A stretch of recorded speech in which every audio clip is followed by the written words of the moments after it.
Hi, my name is Callista. This is my daughter Kalia. She will be aiding me in this presentation.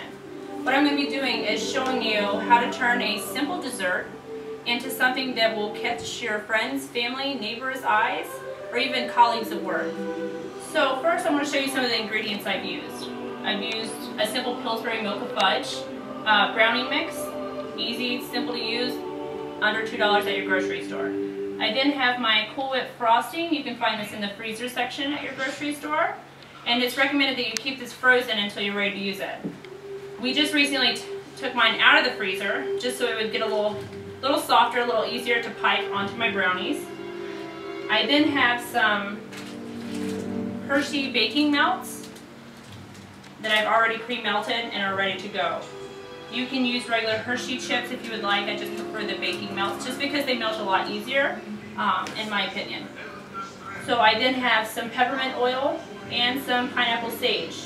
I have scissors just to cut the tips of my Ziploc bags, and I've chosen to use, it's originally a cake pop pan. I didn't have a mini muffin pan, so I kind of improvised and I used this instead.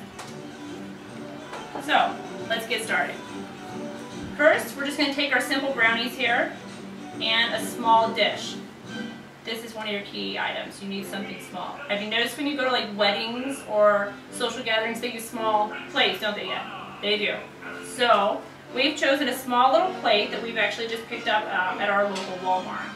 And then we're going to take our chocolate and just pipe it on the plate just enough to keep the brownie in place so it's not going to roll around. Yeah, go ahead. Thank you. So basically what this is doing is just keeping it in place so that if like you're walking around with a tray, it'll hold that brownie there so it doesn't roll off. Next I'm going to be taking my Cool Whip and I'm just going to pipe it onto my brownies. This is what a party looks like. Now I've already done a few of these here, so I'm not going to do too many. Just to kind of show you what I'm doing. Now I'm using a Ziploc bag that I cut the tip off of and placed a piping mechanism in the bottom of it, just because I didn't have any piping bags. It'll work just the same. So I'm piping in a circular motion, going to the center, and then I'm just kind of pulling it up, just so it gives it that nice, pretty peak at the top of it. Again, we're going from simple into something a little more elegant, a little more fancy. So now that I've got that piped on there, we can take some chocolate. Alright, so my assistant's wanting to help me with this. Now I want to tell you, go ahead and do this one right here. Now while she's doing that, I'll explain to you. What I've noticed is in turning something simple into something a little more is the garnish. You want to garnish your desserts. This will make it look a lot more elaborate. So she just drizzled it on there. It doesn't have to be perfect.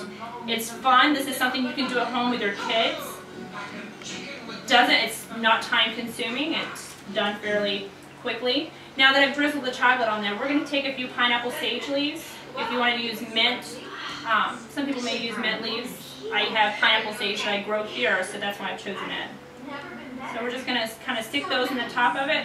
It's a bright green, so it just gives it that color, that pop, that catches other people's eyes. So if you'll take a look, this is what we have. We've turned something that was a simple brownie into something a little more. Now something I didn't tell you about that I want to go ahead and add in real quickly is the peppermint oil. This I've added into the fudge brownie mix. That's why if you want to use like a mint leaf, that would be okay. But it gives it that extra little taste instead of being a plain, ordinary brownie. So there you have it. A plain brownie into something a little more.